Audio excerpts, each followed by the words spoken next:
Hello guys, कैसे हैं आप सब। आज मैं आप सबके साथ एक आंवले की बहुत अच्छी और टेस्टी रेसिपी शेयर करने वाली हूं। तो चलिए शुरू करते हैं। यहाँ मैंने 1 किलो के करीब आंवले ले लिए हैं। थोड़ा बहुत आंवले में अगर स्पॉट है तो कोई दिक्कत नहीं है, आप इन्हें अच्छे से वॉश करके इन्हें यूज़ कर सकते हैं। फिर मैंने इन्हें बॉईल करना है।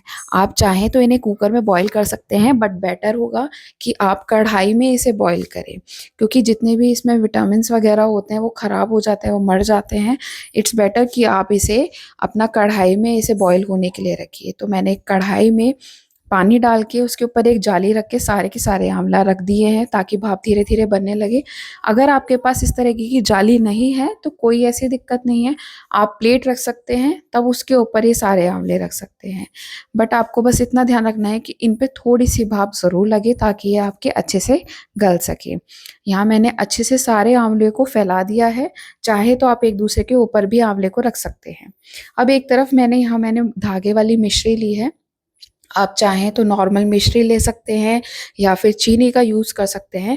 बट धागे वाली मिश्री के बहुत बेनिफिट्स होते हैं। ये आइज़ के लिए बच्चों की बहुत अच्छा होता है, बच्चों की या बड़ों की। तो अगर आप ये बच्चों के लिए बना रहे हैं तो मैं तो प्रेफर करूँगी कि धागे वाली मिश्री लें। अब मैंने जब भाप बनने लगी थी तो मैंने एक तरफ ये सारे के सारे जितने भी आंवले थे इन्हें अच्छे से ढक दिया है।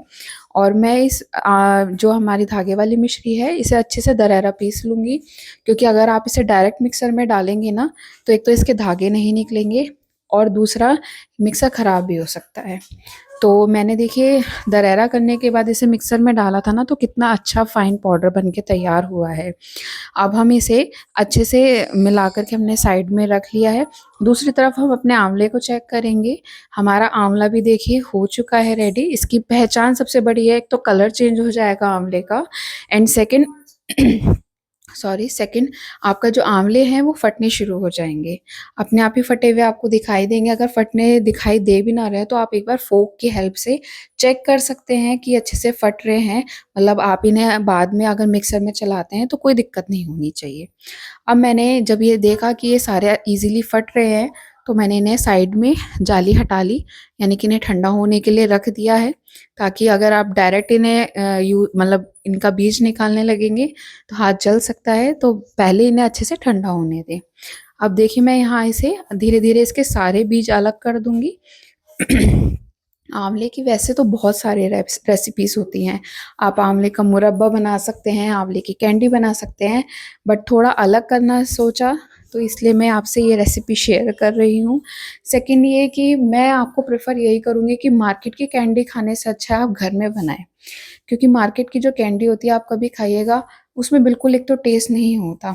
इतनी ज़्यादा मीठी होती हैं कि वो मतलब उसे किस तरह से बनाया गया है हम इस चीज़ का नहीं मतलब मैनिपुलेट नहीं कर सकते कि वो कैसी बनी है। तो बेटर है इस समय सर्दियों का मौसम है, आंवले आए हुए हैं, तो आप इन्हें घर में ही तैयार करिए। अब देखिए मैंने सारे आंवले के बीज अलग कर दिए हैं, और हमारा जितना भी आंवला है अब हम इसे मिक्सर जार में अपना करेंगे और इसे अच्छे से ग्राइंड करेंगे। स्टार्टिंग में आप पल्स मोड पे ही करिएगा, क्योंकि थोड़ा इसे पीसने में प्रॉब्लम होगी। ठीक है, अब देखिए कितना अच्छा फाइन पेस्ट इसका तैयार हुआ है। अब हमें फटाफट से अपनी नॉन स्टिक कढ़ाई लेनी है। बेटर कोशिश यही कीजिएगा कि नॉन स्टिक कढ़ाई ही लें। नॉर्मल कढ़ाई लेंगे तो थोड़ा चिपकने का प्रॉब्लम हो सकता है, इसलिए मैंने नॉन स्टिक कढ़ाई ली है। सारा का सारा बैटर पलटने के बाद देन मैं इसमें जितना भी हमारा ये मिश्री का पाउडर बनाया था, जितना भी शुगर पाउडर है, वो सारा का सारा इसमें मिला दूंगी और गैस ऑन करके उसके बाद मैंने इसे अच्छे से चलाना है। आप इस चीज़ का ध्यान रखना कि आपको इसे बराबर चलाना है, थोड़ी देर के लिए भी रोकिएगा मत। थोड़ी मेहनत तो लगती है, लेकिन जब चीज़ तैयार होती है ना तो ये होता है कि मेहनत भी वसूल हुई और संतुष्टि होती है वो अलग।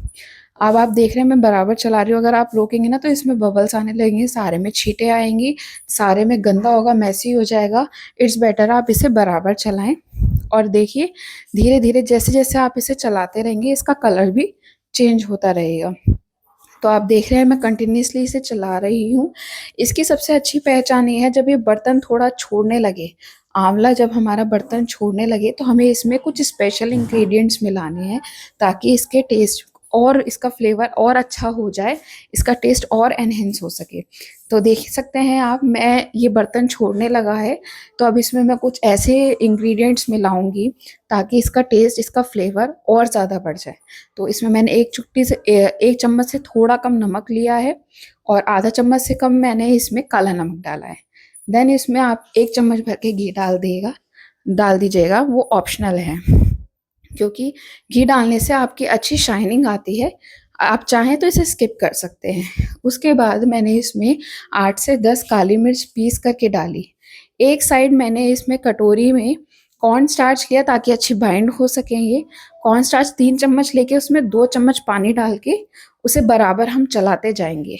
ठीक है, आप रोकिएगा मत, क्योंकि अगर आपने थोड़ा भी रोका तो वो एक ही जगह जम सकता है। जैसे मैं कंटिन्यूसली डाल रही हूँ और इसे एक साथ चला रही हूँ ना, आप भी ऐसे ही कीजिएगा। देन जब आपका ये इस तरह से प्रॉपर चले, आपको ये देखना है कि आपका बिल्कुल भी पानी ना बचे। उसकी सबसे अच्छी पहचान है, आप जहाँ पे भी जैसे ही आंवले को इकट्ठा कर रहे हैं वो बह के नहीं आ रहा। आप देख सकते हैं ना, ये एक तरफ ही इकट्ठा हो रहा है। तो इट्स बेटर कि आपको थोड़ा टाइम लगेगा, लेकिन आप अच्छे से इकट्ठा ज़रूर कर लीजिएगा।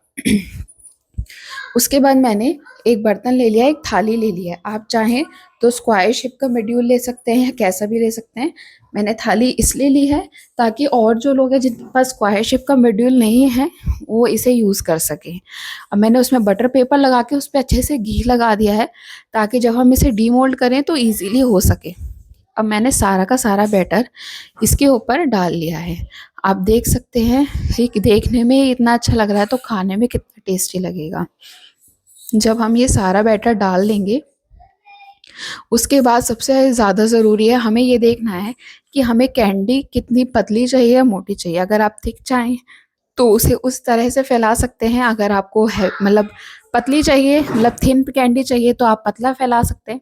अगर आपको थोड़ी मोटी कैंडी चाहिए यानी कि थिक कैंडी चाहिए, तो आप इसे थोड़ा मोटा फैला सकते हैं। मतलब अगर आप मोटी बर्फी बनाना चाहें तो मोटी तरीके से फैला सकते हैं, पतली चाहे तो पतली। अपने स्पैचुला पे भी हल्का सा घी लगा लीजिएगा ताकि फैलाने में दिक्कत ना हो। अब देखिए मैंने इवनली अच्छे से फैला लिया है। अब इसे हम 1 से 1.5 घंटे के लिए ठंडा होने के लिए रख देंगे। फ्रीज में रखने की ज़रूरत नहीं है, ये अपने आप ही ठंडा हो जाएगा। 1 से 1.5 घंटे मैंने इसे ठंडा होने के लिए रखा। अब देखिए मैं इसे आसानी से डीमोल्ड कर पा रही हूँ। मैंने इसे दूसरे बर्तन पे रख के, मतलब अपने जो वेजिटेबल चॉपर होता है, मैंने सॉरी बोर्ड होता है, उस पे मैंने रख के इसे अच्छे से डीमोल्ड कर लिया है। अब देखिए आप, ये कितना अच्छे से कट हो पा रहा है। मैंने सारा का सारा ये इजीली इवनली मैं इसे कट कर रही हूँ। बहुत सॉफ्ट बर्फी बनेगी, खाने में इतनी सॉफ्ट होगी एकदम मुंह में जाते ही घुल जाएगी। देखिए कितनी अच्छे से ये कट हो पा रही है। पहले मैंने इसे लंबा लंबा काट लिया, अब मैं इसे स्क्वायर शेप में काट देती हूँ, मतलब दूसरी साइड से काट लेती हूँ ताकि स्क्वायर शेप में हो जाए। ज़्यादा आपको फिनिशिंग करने की ज़रूरत नहीं है क्योंकि ये खाई जानी है।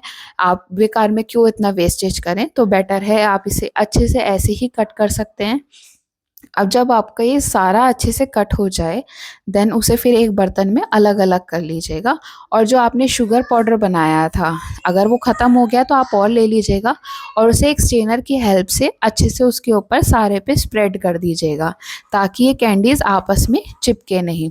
अच्छे से स्प्रेड करिएगा और देन उसके बाद आप देख सकते हैं कि मेरे ये बाउल मैंने उसमें कैंडीज़ करी हैं, देखने में कितनी अच्छी लग रही हैं और खाने में उतने ही स्वादिष्ट हैं।